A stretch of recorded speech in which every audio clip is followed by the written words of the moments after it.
Hey friends, and welcome to Lucy Smiles Living Room podcast. I am your host, Diane Lozo, also known as Lucy Smiles.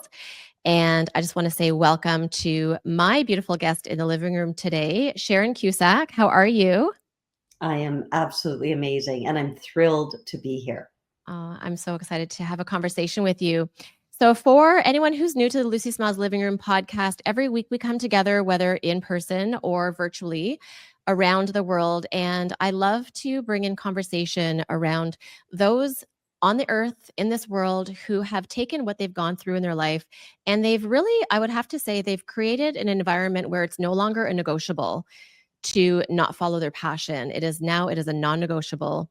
And a lot of times in our lives, as we all know, we see the highlight reels, we see the end result of the beautiful things that people are doing to bring love and kindness and joy and passion to the world. And what I love to do, and what we will be doing today with Sharon Cusack, is taking it back to how things came about. What are the steps? What are the experiences? Maybe what is the journey that someone like Sharon has been on to allow her to tap within her own inner essence and to then shine that out into the world. So Sharon, I'm so excited to have you. I don't have a clue what's going to be going on in our conversation today. And Love I it just when there's really no clue. there's That's no even clue. better. We are swimming into the river of the unknown. Beautiful, beautiful. Amazing. And It- so Sharon, you are out of Nanaimo, BC, Canada. yes, I am, and it is Amazing. raining like crazy today. It's Oh, been you know just what? Someone who lived in Vancouver for 7 years. I have to say, I love that feeling of that dark, rainy, that coziness. So it's nice. It's also nice to have some sunshine too. So we will talk about your journeys in Mexico as well as you're sitting in BC today. So before we have a chat, Sharon, I would love to tell our guests a little bit about you. So a little bit about Sharon Cusack. Sharon is a transformational coach. She is a bodywork intuitive, love that. A nutritionist, and she also specializes in holistic healing, restorative practices. And as we're talking about people's journey to where they are now, Sharon's journey through childhood, her trauma, her life-threatening infection, a spinal injury, and also intestinal challenges not only led Sharon to this physical healing, but also profound discovery of her own soul's path and passion.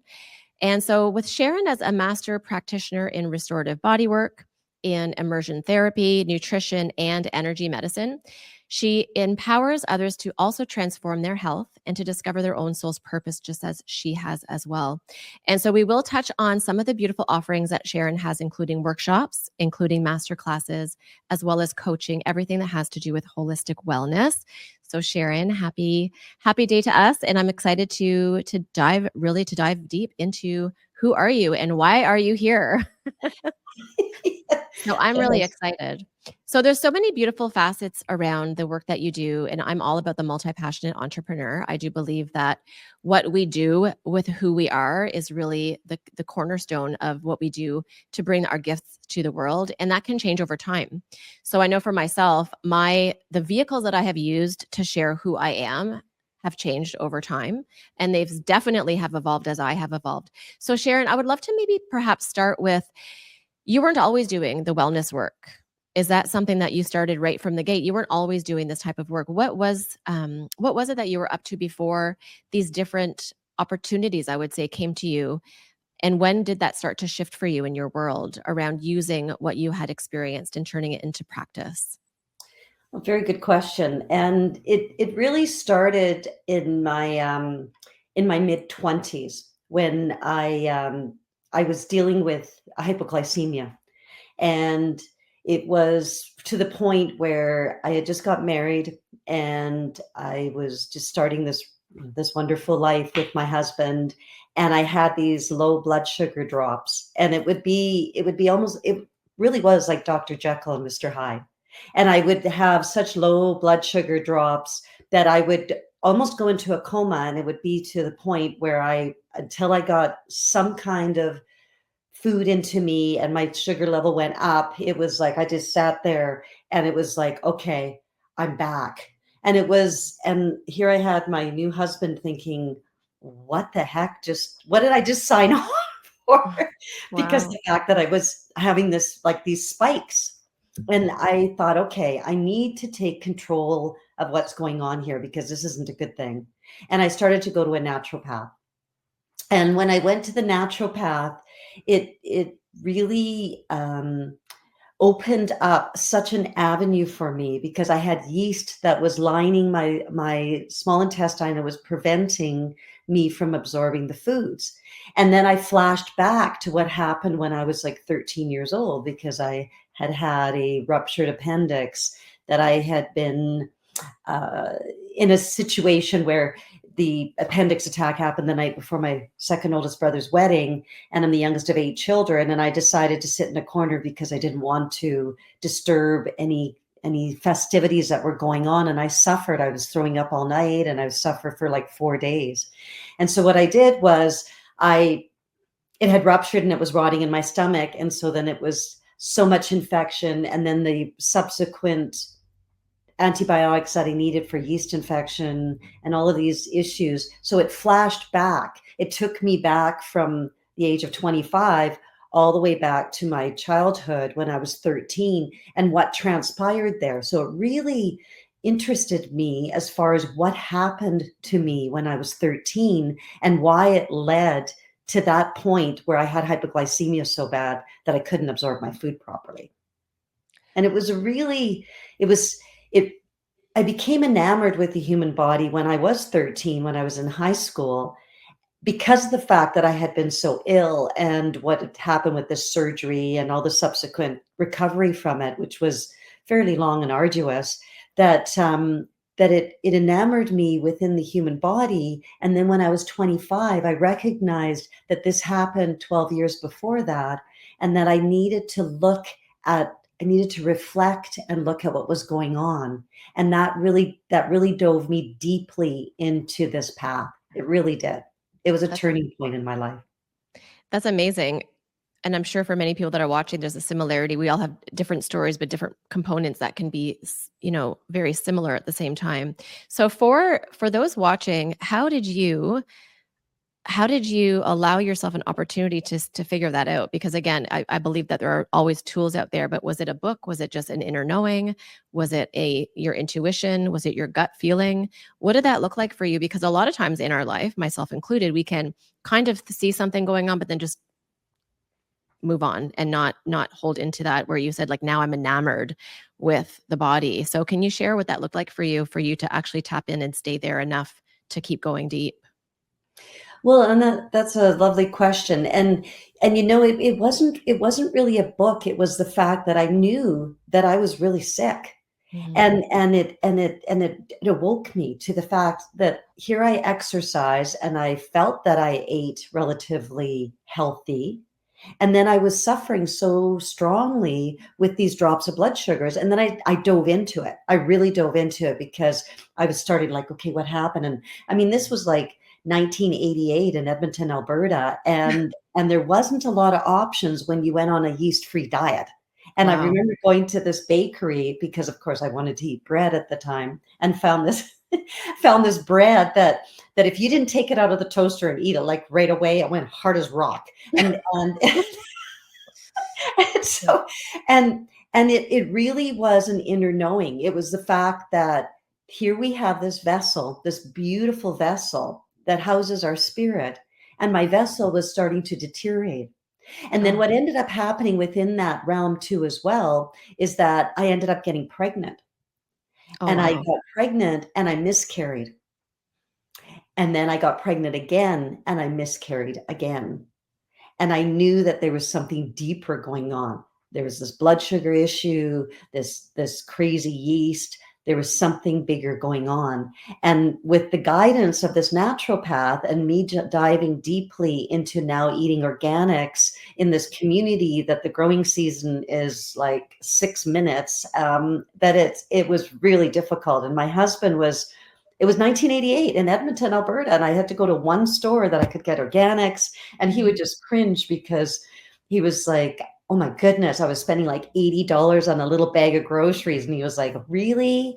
And I Mhm. just dove so deep into it, and, um, and then I knew that I needed to figure this thing out because I did want a child, and so at that time, the doctors, you had 3 miscarriages before they ended up doing any more investigation into what was going on. And basically, it was like, just go get pregnant again. And then I started charting. I met a woman that I believe it was because I was so open to this path. I met a woman that I could start charting my fertility as far as what was happening with my body and the changes with my body. And I still have those charts to this day. My And I can God. tell when my estrogen levels dropped and when I was going to miscarry. And then I ended up having 3 miscarriages, and then went on a diet. I took sugar out, I didn't drink, and I just, like, cleaned myself up as much as I possibly could. Yeah. Wow, it's interesting. There's so much coming to me as you're saying that. The first thing I loved how you said, and I'm going to try to paraphrase it. You said that the body is the vessel that holds the spirit. Is that what you said? Yes, that This is house the spirit. that houses. Oh my gosh, I need to. Woo, that's really beautiful.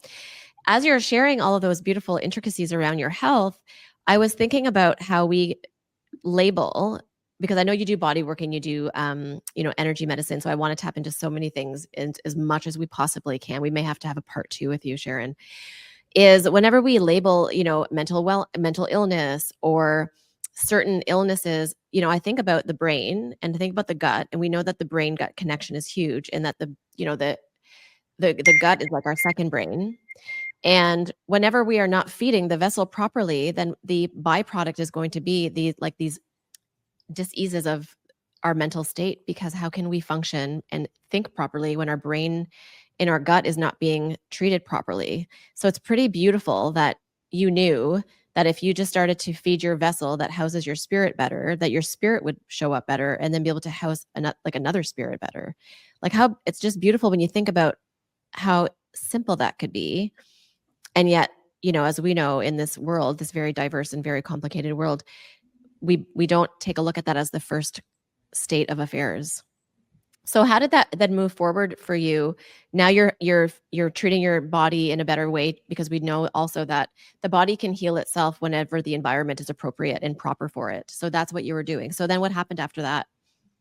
Yeah, so, and it was kind of an innate being, because it was, you have this concept of what it is that you are. And I was active. I was a swimmer, and I, did all kinds of things, and, lived a lifestyle of a 25, 26-year-old, 27-year-old.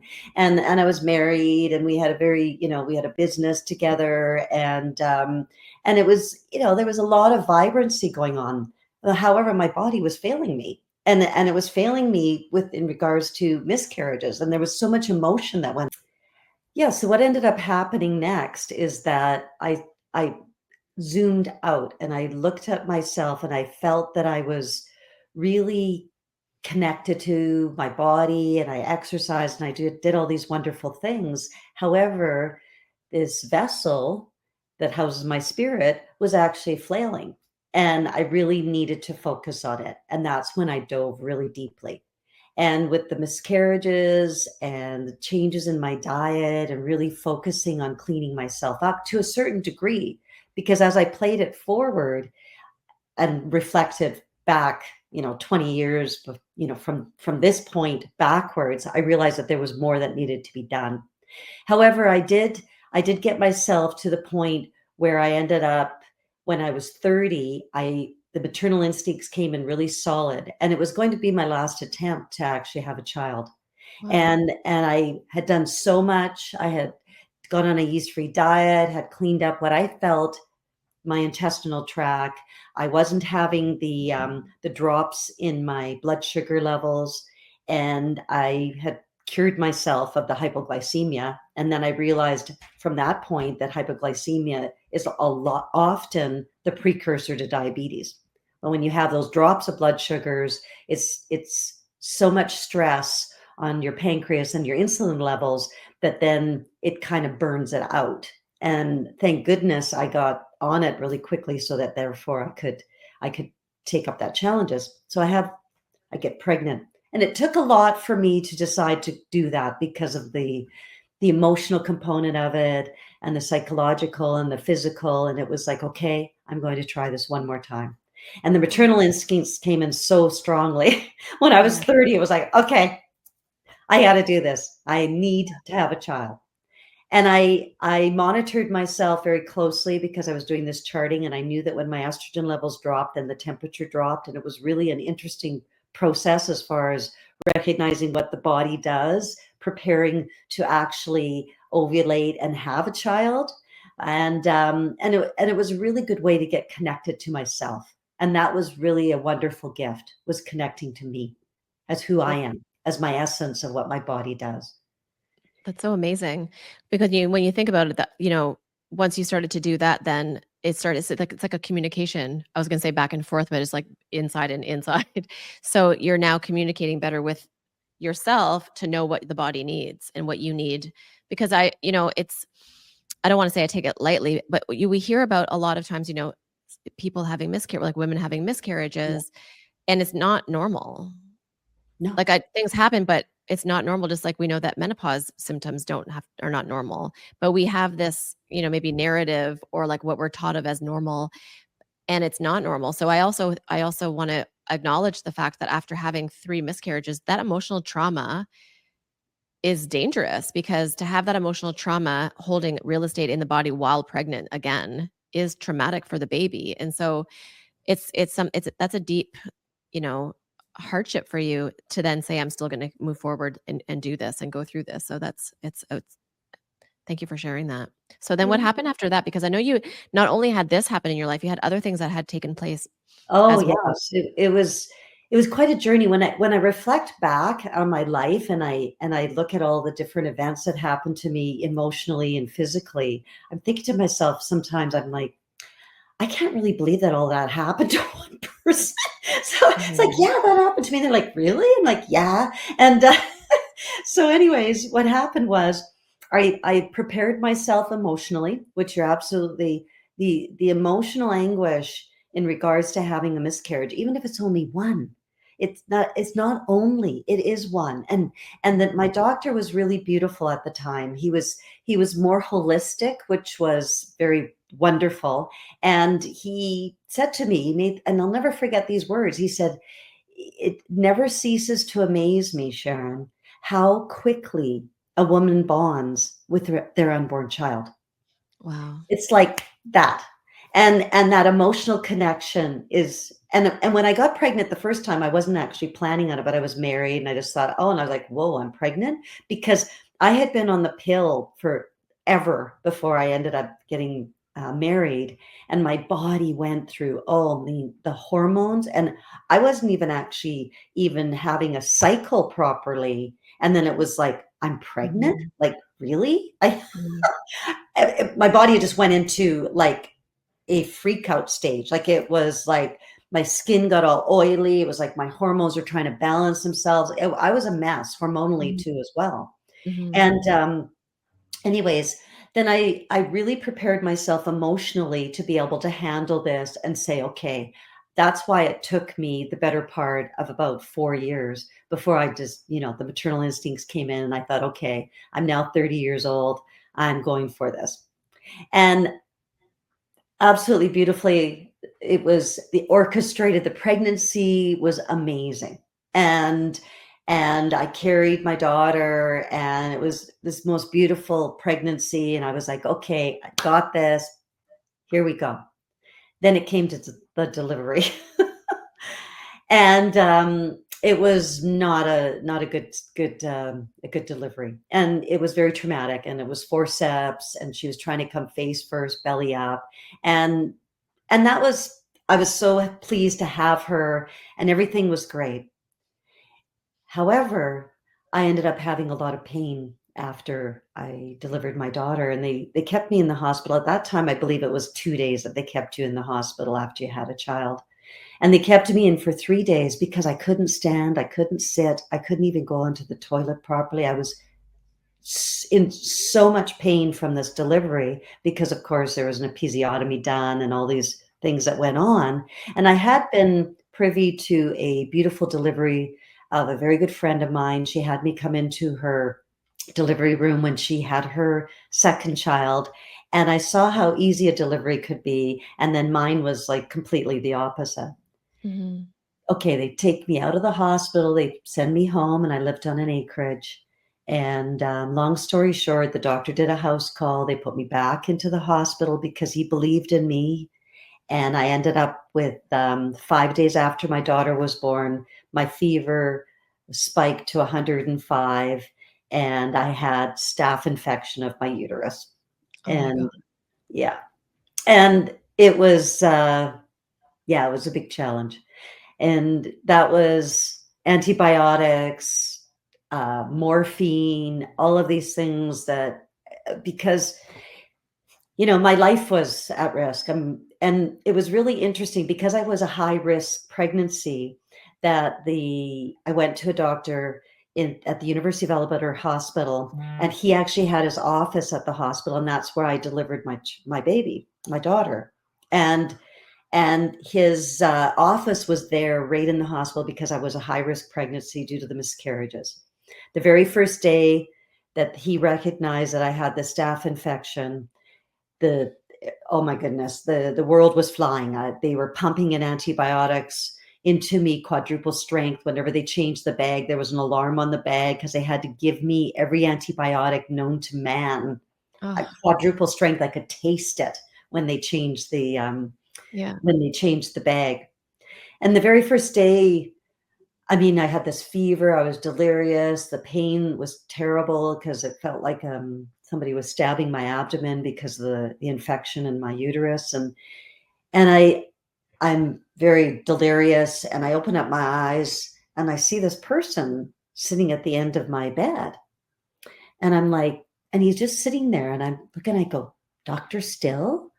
And he turns to me and he looks at me and he goes, you know what, Sharon? He said, I'm fighting the physical battle for you. And he said, however, if you don't fight the emotional one, you won't be here tomorrow. Oh my goodness. Wow. Was that a tipping point for you? Was that like one of the defining moments for you that Yeah. kind of opened your eyes even more? Because your eyes were clearly already open, but now you're laying in a hospital bed. You are now not with your child unwillingly, just as you were whenever you had these miscarriages. So Yeah. how Well, and my daughter was there in the hospital. Here she is. And I was nursing her. Now, can you well, that's what I was gonna imagine? ask you as well too. Were you because you were nursing your daughter, then you go home for 2 days?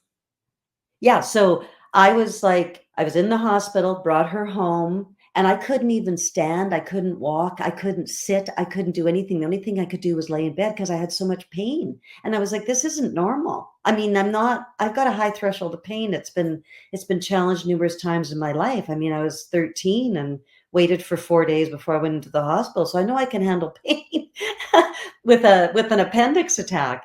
And Right. and it was like, so when I went back to the hospital, I took her back with me and I was Right. nursing her this entire time. And then and you see, I didn't have the advocate. I didn't have the person to step out of it that was like the Sharon. I needed a Sharon in my court, the one Yeah. that could zoom out because I was so sick. Yeah. And I had said that to my husband at the time. I said, but he wasn't on the same path as me in Yeah. regards to health and in regards to being able to be there present in that Mhm. space. And that's what happens is that people, due to their own upbringing, due to their own emotional awareness, due to their own ability, and you know what, and God bless them, because he's a man, and most men don't even know how to handle these types of situations, and he certainly didn't. And Yeah. he knew that I was so in control of my health and what it was that I was doing, that he felt that I was able to continue with this, and I couldn't because I was fighting for my life. And I was delirious, and I had this newborn child, and she's 5 days old, and she's sitting there looking at me, and I'm thinking to myself, whoa, Oh, you can't be raised without me. You need me. And yeah. it really was. It was one of the most profound moments. It absolutely was, when he turned to me and said that, because I knew I had work to do and I couldn't just hand myself over to this establishment, to these. I needed to take ownership of what it was. And it was like, by golly, you Mhm. know, I'm going to be here for you, girl, because you're amazing and you need your mama. Yeah. It's beautiful because as I'm thinking about all of the work that you do now, you do so many different beautiful things to help with the body and the vessel to hold the spirit. And you're doing the nutrition, energy medicine, you're doing the body work, you're doing all those, immersion therapies. So take us on the journey of how you, this defining moment when I do believe many of us have that one, if not a few, Yes, myself included. And it's almost like life is just not ever the same. It's that's like right. life as it stands is just not the same as it was the moment before this came in. And so for you, it was Dr. Still asking you to hold space for your emotional journey through this. And so take us on what led you through some of the things that you're doing. And also would love to hear, you know, moving forward in that is like some of the experiences that others have been able to be blessed by because of your decision to not give up and say, I'm going to move through this for my daughter. And then now for, all of the beautiful people that get to work with you. Yeah, and that was and I agree that there's probably an option to do a part 2 because there wasn't, other defining moments, Of and that course. and that really was, and then I realized that he was doing energy work, but I didn't realize that at the time. I knew Mhm. that it was an emotional thing for me. I was still um not had I didn't have the awareness to the degree that I do now as far as how important the emotions are, and that we really it's 90, I believe the amount is like 91.8% of what goes on for us is the inner work, is the emotional perspective. And it took me a long time to really, and as I've been moving forward, and I knew that my journey was one of health, and I knew that my path was to be a natural health practitioner and to be a Mhm. master within whatever it is that I chose to do as far as the modalities go, because I Mhm. was going to be that person that could take that Sharon that was in that bed and guide her so that she could live the most vibrant life that she possibly could. And Wow. and and that's really what it was for me. And I know because the couple of times that I've had an opportunity to have a private, chat with you, when I was introduced to you, the reason why I was introduced to you is because of what you have mastered in terms of how you share the work that you're doing and why. And I've always, since chatting with you, have felt that sense of conviction from you that you don't do anything 80%.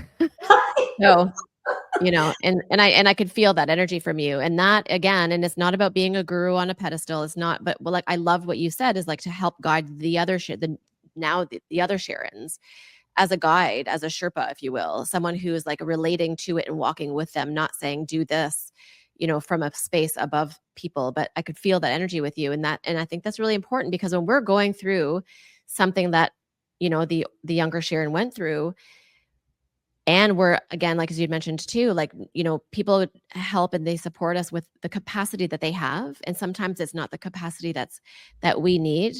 And so Yeah. we do have to fill that gap.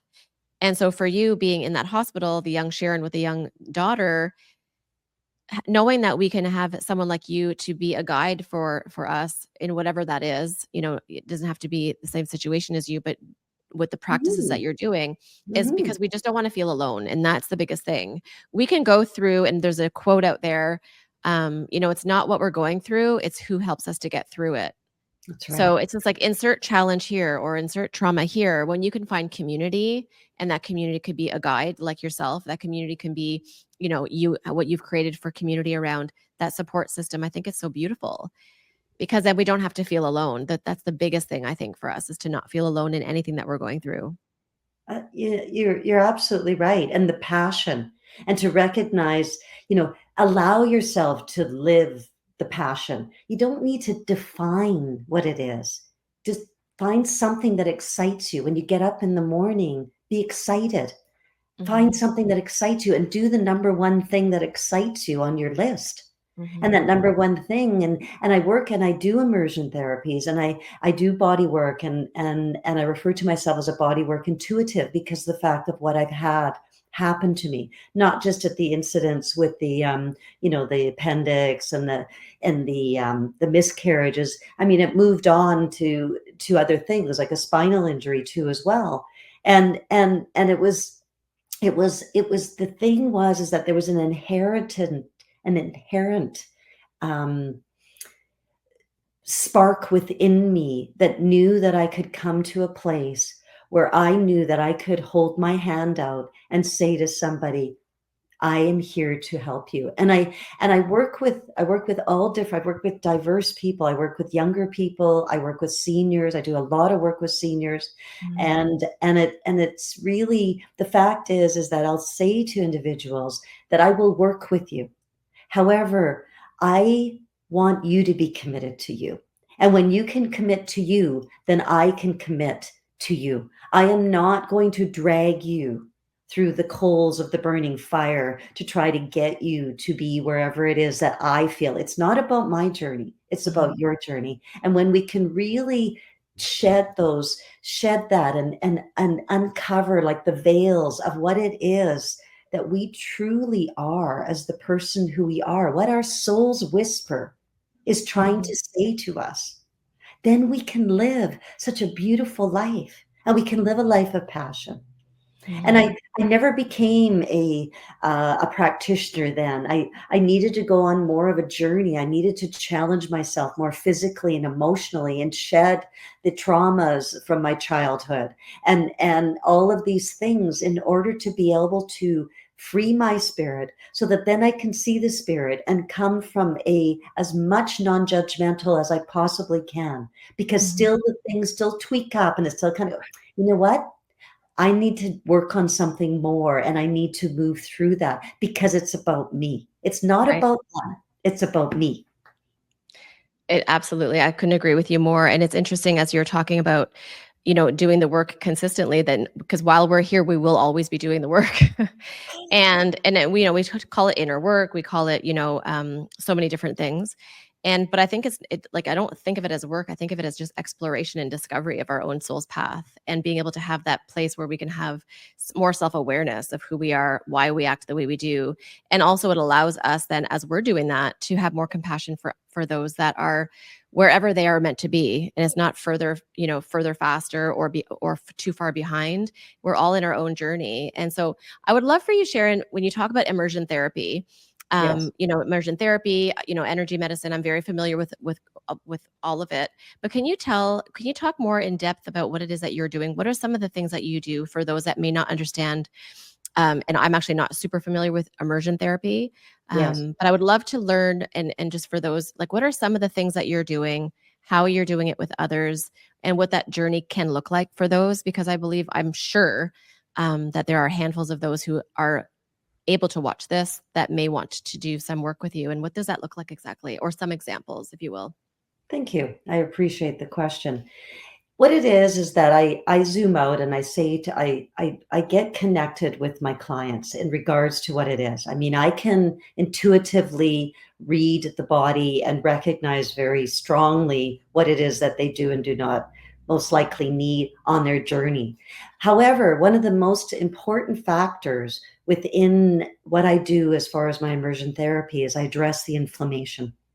And the inflammation is such a key component because we have inflammation spiritually, we have inflammation emotionally, and we have inflammation physically. And when we can bring down the inflammation on all of those levels, then we can open up the body that then our spirit can actually flow the way that it needs to flow. Our energetic pathways, the ability for the cell to actually receive oxygen, receive the nutrients, and have something that's called electroporation. Whenever a cell is inflamed, it creates a protective barrier, a casing around it, almost like an eggshell, if you want to refer Mhm. to it as that. Mhm. That casing protects the cell when we have inflammation emotionally, inflammation spiritually, and inflammation physically, when we consume a very inflammatory diet. And most often the inflammatory diet comes into play because we have inflammatory thoughts and inflammatory emotions because we're seeking comfort foods, and we are a lack of awareness is a lot of it as well, and we're just not connected to ourselves Mhm. spiritually and emotionally. And Mhm. that casing that the cell creates is actually walling itself off to protect it from the outside forces. So it can say like, hey, I'm going to build a little fort so that you can't harm me as much as what it is, because of course we have DNA, we have the genetic components associated with our cells, we have the mitochondria, which gives us energy. And when we have an inflamed cell, that it doesn't create a free flow of blood, lymph, and oxygen in and out of the cell. Yeah. Now you're actually preventing this life force energy. Yeah. Because when you think of what we cannot live for minutes without, we can live without food, we can live without water, but we cannot live without oxygen. Yeah. And most disease links itself back to a lack of oxygen. It's interesting too, because you and I've talked privately about the work that I've been involved in around cell health, and one of the kind of ways to explain it that was explained to me through functional medicine is that when your cell's constipated, we call it like a constipated, it looks like it's almost like it's constipated versus breathing. And when your cells can breathe, then everything will start to show up better, and you can have that communication happening within this ecosystem, the vessel that houses our spirit. And so it's important when you think about, everyone's all into breath work. Well, what about cell breath work? And that's what we're really trying to do is to like take off that casing that's constipating the cell. So, and we've chatted about it as well too, is that when it doesn't matter if you lace food and nutrition in gold, wrap it in gold, and it's like the most beautiful food, nutrition, nutrient dense food, all these things, the best alkaline water. If it can't get into the cell, it doesn't matter what it is you're trying to get into the cell. So it has to start with allowing the cell to breathe. And one thing I wanted to also share around the work that you do is clearly around the emotional component of the inflammation, because it's not just physical, it's not just what we're eating, it's not just the environment, it's not just the chemicals in our food, our laundry detergent, or our cream that we're putting on this beautiful one organ that we have that's Yes. holding everything together. It is about the inflammatory thoughts. So I love that you said that, because as you're sharing it, I'm so visual, and I'm feeling like when it's all frequency level. So if your thoughts are low density frequency, then the food that you attract is going to be low density frequency that's going to just feed your thoughts. And so that's why I love all of the work that you're doing, and I couldn't wait to have you on, because I wanted to share with people that it is about your cells. Like your thoughts are holding real estate in your body, and where is that, and where are you constipating your body? Not just constipation that we think of because we hear it all, um, typical to constipation, but full body constipation. I think it's really beautiful, the fact that when you start to do the immersion therapy, you start to do the body work, you start to do the breath work, all of a sudden think about this as a stream, a flowing stream. And if it's stuck in different areas, we're not going to feel well. And then the life force energy that you just mentioned is impossible to show up for us when we're not showing up for our body and our cells. So I'm fascinated by the work that you do. So can you share as well a couple of other practical things that you're doing when you talk about body work, or you talk about, even let's talk about nutrition for some of those right now, because we're obviously, airing this just before the holidays of Christmas, the holidays of 2024. What are some of the nutrition tips that maybe you can help those with to start small, like maybe kind of kindergarten level, before we get into this immersion body work therapy that you do? What are some things that we can do every day that can actually help our cells start to calibrate with the rest of our organs and communication? Well, one of the most important things is the recognizing your emotional perspectives. Now, it takes work to really deep dive into that. However, when we can start recognizing our reactions and step back and just be calm, it was like I had anxiety and I passed it on to my daughter, and I reduced that by walking slower and talking slower. And it Mhm. was one of the best tips that anybody ever gave me, because anxiousness, the world we're in, we're such an anxious society. As Yeah. far as the tips, as far as the diet and what's going on, I like to refer to it as a lifestyle choice, because diet Mhm. has the word die in it for a reason, because it really has that. When I say lifestyle and I say diet, which one, when we talk about emotions and talk about vibration, which one has a higher vibration? And the Mhm. lifestyle choices I would really recommend for individuals as we're coming into this holiday season is the inflammatory foods, the sugar, one of the most inflammatory foods that we can consume. And that is front and center when you come into Christmas baking and all the treats. When my daughter was growing up, a treat for her was organic strawberries and kiwis. And some of my older siblings thought I was like abusive to my daughter because I would see my niece's How eyes dare you? into the back of her head when she saw donuts. And my daughter to this day still doesn't like that stuff. And I Yeah. mean, she's got her other vices. However, treats were not a donut in our house. And Yeah. and the inflammatory foods like flour products, like refined flours, those are also very inflammatory. Mm-hmm. And so it's the sugar, the flour, and the dairy. I hate to Mm-hmm. break it to you, but it's a Yeah. really tough one. And Yeah. the cheese. And everybody's like, oh, you know what? I don't drink milk, but I cannot give up my cheese. Cheese is more addictive than any other substance. Yeah. And it is about finding, I was going to say your sweet spot, but I won't go there. But it is about finding some sort of, balance or flow or ability to support in those ways. So I think about for myself, I'm not really a big sugar person and I'm not really a big wheat person or cheese person, but I'll eat it. But if we can maybe, I was thinking as you're talking, like if we can hydrate our bodies more over the Yes. holidays, then Yes. number one, we'll get fuller faster. We'll have less cravings That's because a right. lot of times, and I've known this for a long time, is that a lot of times we confuse hunger with hydration. So Yes. we confuse, I'm so hungry, you're probably thirsty. Right. And so if you just say, okay, I'm going to go and have that cake or the charcuterie board at my Christmas dinner, but before I go, I'll have a glass or two of water, maybe salt water, so that I could hydrate the body's going to respond to that differently. It's not going to eat, maybe it won't eat as much as it was going to. So we could support, we're not saying don't do it at all. Enjoy your life. Because again, the other thing with diet versus lifestyle is when you think of I'm on a diet, I used to do that, it's you're lacking something, like you're giving up something. With lifestyle is I'm moving towards something, That's and right. that will last forever. So a lifestyle you do hopefully forever, with 80/20. But a diet, you're like, well, I'm going to go on a diet for 3 weeks, and I always wonder, well, then what are you expecting on the fourth week? You're going to go right back to before. So it is again, it's relearning, and also, Sharon, it's like Yes. unlearning those things that were Right. not helping us and not serving us. And can we, as we're upgrading and evolving, be able to no longer take those narratives that are just not serving us for our highest self? And that's why I love also the work that you're doing, because you're shifting the narratives and the mindsets and the mental, you're upgrading the mental capacity for people to see things in a different way. Yeah, absolutely. And you're absolutely right. Is that what do you do after the third week? And you give yourself these parameters, and then you lose weight or you go on these fad type of diets.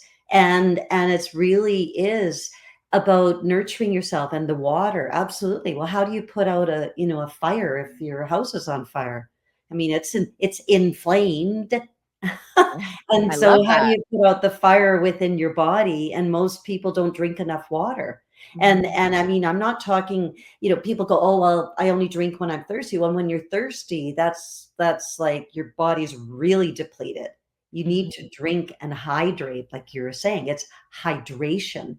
Mhm. We're like 75 to 80% water Mhm. and oxygen. And we need the oxygen, we need the water. And it really is about guiding and maybe it's really about changing the patterns. And we create these patterns of how we give ourselves nutrition, and we don't even look at it. We eat. We don't give ourselves nutrition. We Mhm. eat. We live to eat, not eat to live. And Right. and that's a very important component. And it's not about deprivation. It's about maybe making different choices. And if I'm Mhm. going to do some baking, I could look at more natural sweeteners. Or if I'm going to have that glass of wine, then let's have a glass of water between. Or if I'm going to eat the cheese, then don't eat the whole block, have just a little piece. It's all these things, right? And it's the Yeah. 80/20 rule. Yeah. Absolutely, 100%. I mean, I have my sugar. It's like I don't Yeah. deplete myself, because then if No. you do deplete yourself, then you go eat the whole Yes. chocolate cake. Yes, because you feel like you're missing out on something. As soon as you feel like you're missing out on something, diet. then all you're doing is thinking about it. And then the toxic thoughts, like it's just very much, it's an ecosystem. And Yes. it's interesting because I actually want to then tie back to the beginning of our conversation today, where you talked about in the beginning of your journey that you were saying you were calling it like Jekyll and Hyde. And Yes. so that really rang true for me because I had a past in my early 20s with hormonal imbalance, like massive hormonal imbalance. And it was the same thing too. And so when we think about that, any kind of like adversity within our body, chemical reaction, chemical being sugar, Mhm. caffeine, which again, I, Yeah. I I go in and out of drinking coffee. I know it's not good for me, but I was having a conversation with my girlfriend Camilla, and I'm like, you know what? I know I'm not going to drink a whole pot of coffee, and maybe I'll stop drinking coffee again. But for now, I'm going to love my body as I drink it, because it's another thing too, is like not hating myself for doing things that I think are not good for me, but saying I honor my body and I gift it this pleasure in this moment with coffee or whatever that is like, how are we treating our thoughts around our choices? That could be inflammatory or anti-inflammatory as well. Oh, absolutely. If we Mhm. put good energy, it's just like if we sit at a table, and if we sat at a table and it was all cookies and candies and we just gorged on it, and we put the energy of love and acceptance into that, it will not have the harmful effects as to what it would be as if you ate it and went like, Mhm. Yeah. absolutely. And Yeah. honor ourselves and let ourselves go on this path, because we are our worst enemies, and Mhm. we stand in our way on so many levels, and the levels come from, childhood or wherever it comes from, an undeserving, uh, we all deserve to live a life with reducing our pain and suffering. We do not need to suffer. And Right. many people are running a suffer program, and we do then indulge in something, and then we beat ourselves up after. Wow, so true. We are running suffer programs globally. Yes, we are. We need to shift it. It's yeah. I love that you said it like that because it's just really keeping it real. It's the truth. We run suffer programs. Yes. It's almost like it's like an yeah, it's crazy. I don't know what grade we're looking for, but some of us have got an A plus, in these suffer programs. And I think that's why, and I do want to go back, as we're almost closing out here, Sharon, is that the work that you do and like the work that I've been witness to, and I've done, I've practiced some of the stuff over the last couple of decades of my own self, and still definitely running some suffer programs in the midst of all of it, no matter what, right? Is Yeah. being able to say, okay, interesting, what's going on there, and having a perspective of looking at it from a place of not judging. And so one of the things I feel like the work that you do is helping people to change perspectives, because once you change your perspective of something, your addiction to it or your relationship to it then changes. You can almost dissolve those addictions. I'm not saying that you are an addiction dissolver. It'd be great if you were, but you allow people to move through their own dissolving of things that are not serving them through a shift of perspective. Because again, as you know, once we know better, we can tend to do better, but not get upset with ourselves if we don't all of the time. And so can you talk about, the change in perspectives, some of the other things that you do just to help people through, like what other modalities that are you working with that people can know about, like body work, and other things that you're working with specifically that people may need to hear right now so they can get in touch with you. I definitely want people to get in touch with you, but share some of the other things that you're working with and that you're seeing success with. Okay, absolutely. I'd love to. Well, what happens when we are inflamed is that the tissues get sticky at the cellular level. And when the tissues get sticky, so any kind of connective tissues like muscles, tendons, and ligaments, they have a level of striation to them. And those striated fibers get sticky and they go like this, and then they bind and they contract. And that's where you get the knots here, and then the emotional component. So the emotional component, every single part of our body has an emotional component associated with it. So the weight of the world on the shoulders, anxiety and stress. I mean, how many people have, I could do like a whole podcast on end chronic pain now in the neck, or end pain now, and neck pain now. And Mhm. there's all of these components. The different organs have emotional components. The liver holds anger, the kidneys hold abandonment and fear. All of these areas become affected emotionally, and then become affected physically from the lifestyle choices that we make and the patterns of how we manage ourselves. And Mhm. when the tissues become sticky, they start binding, they start contracting and creating knots. Then now if when they're inflamed, it's slightly it's acidic, and the body can't be acidic at a homeostatic level. It needs to be slightly alkaline at all Mhm. times. The only resource our system has to buffer down acidity from inflammation is to pull calcium from the bones. So then now we have bloodborne calcium that's finding a place to park itself from the inflammation. So we have inflammatory thoughts that goes into the tissues or the organs of wherever it happens to be that you're emotionally connected to in that area. And then you have the inflammation that's now binding connective tissue. Now you start layering in calcification into the joints, arthritis. And that then you start getting these joints that start to like swell up on you. That's Mhm. little microparticles of calcium to buffer down the inflammation in the joint. What I do with the body work and the energy medicine is I can go in there and I can open up that tissue, break down the inflammatory casing that's creating contraction at the cellular level, do regenerative cellular therapy, go in with a pulsing electromagnetic field, as well as I can do it with the body, with my elbow as well, not at the cellular level, but at the tissue Yeah. level. And it starts peeling open those tissues and getting more free flow. So I'm opening up the dams in the river.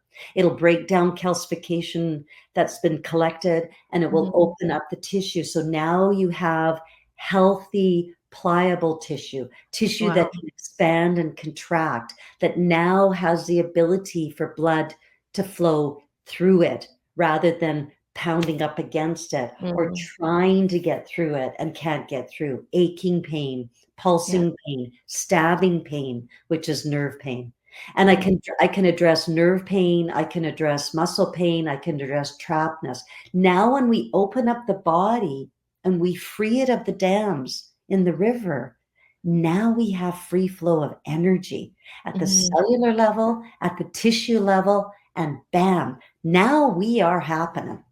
That's beautiful. Now we're free within our own bodies. Right. And that's the life force energy that we all want and deserve. That's right. Yeah. Absolutely.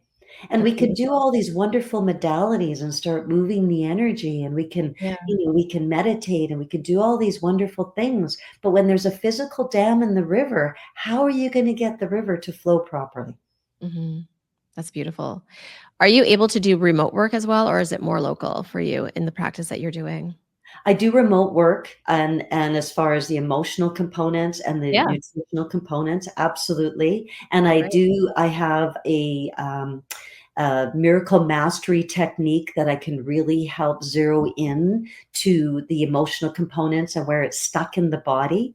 Because Mhm. any emotion that we haven't dealt with, and who has ever been taught to deal with their emotions as a child? Yeah, I no. know I wasn't one of them. And whenever we don't deal with our emotions, it gets trapped in the body. And Yeah. I can work with people remotely to help remove those emotions and allow Yeah. them to come out of their systems. And Yeah. then as far as the physical component with the energy medicine, yes, it is an immersion therapy that I actually do in person, but I can help them remotely as well. And I do coaching. Yeah. Because it's really about what I really want to do is have people live your joy now, like Yeah. live your joy. And when we're trapped within these patterns of existence, Yeah. we feel very disconnected from ourselves. And when we can connect with ourselves, there's a lot that can be changed that Yeah. I can assist people with from a remote perspective. And it's really beautiful. I love it. And I love helping people. It's just Right. my passion. I know that for sure through how I met you and why I met you. And so do you have anything coming up with the new year happening? I know that you've done workshops, master classes. Do you do one-on-one coaching as well? I do, absolutely. Yeah. And, I have my website, and Oh, good. I co-authored a couple of books about Yes. Tell me 14 about that. years Tell us ago. about that. Yeah. Yes, one's called Fitness Transforms and one's called Food Transforms. So if somebody Ah, wants to go in, I have the free PDF on my website, and they can go to, Sharon-Cusack sharon-cusack.com/fitness transforms or Food Transforms. And what it is a very simple, they're very simple books. However, it really gets down to the breathing and to really nurturing yourself with live foods. And we cook the heck out of our foods, and they don't have any enzyme content left. And it's about nurturing that. And what I have coming up is that I'm launching my coaching, and it really is Live Joy Now, and my coaching, and it'll be up on my website. And you can go to sharon-cusack.com, or you can go to divinehealing.health, because it really is about your divinity. And when we can divinely connect to our spirit, and it's absolutely such a beautiful blessing that I have, and I'm very grateful to be in this place, that I can now guide people on breakthrough sessions. And I have free introductory sessions, free breakthrough sessions on live your joy now, and really let's just thrive in 2025. Let's shed it. Let's zoom out and say, hey, let's do it. Let's really, monetize your wealth of wisdom. Find out who it is that you are, and live your passion, and let it be whatever it is, whether it's an emotional perspective, a physical perspective, a monetary. We all deserve that. Yeah.